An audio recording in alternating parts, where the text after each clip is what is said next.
Okay, folks. So we're back, and today's deep dive is all about tackling that to-do list.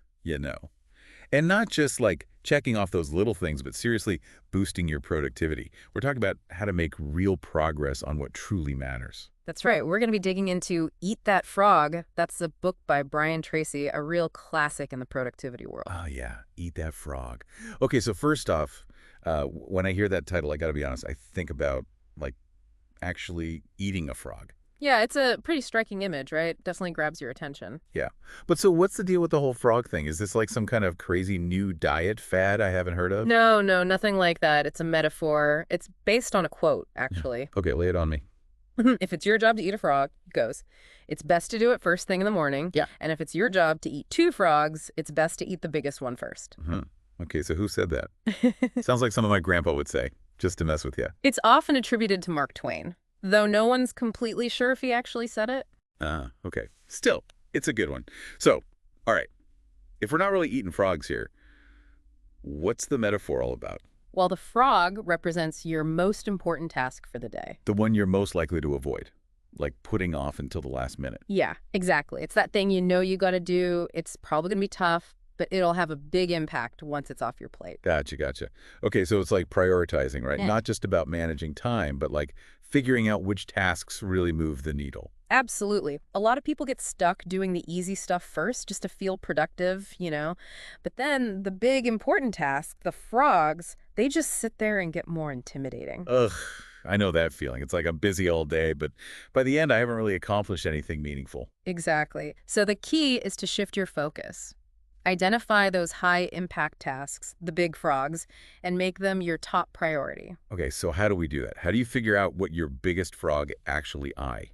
Well, there's this thing called the 80-20 rule. You ever heard of that? Yeah, rings a bell. So basically, it means that 80% of your results come from just 20% of your efforts. So you want to find that 20%, the tasks that will give you the most bang for your buck, those are your frogs. I like that. Okay, so you've got to identify the frog, the big task, and make it a priority. Mm. But even then, there's still that whole procrastination thing, right? Like, what if you just can't bring yourself to start? Well, Tracy has some good advice for that too. Hit me with it. One of the simplest but surprisingly effective things is to plan your day the night before. Actually write down what your frog is for the next day. Oh, so you're like committing to it even before the day starts. Exactly. Makes it a little harder to back out when you're staring at it on your to-do list first thing in the morning. Makes sense.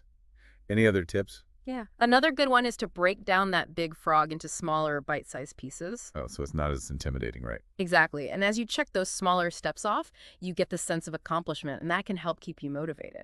All right, it's like you're making progress even if you haven't finished the whole thing yet. Yep.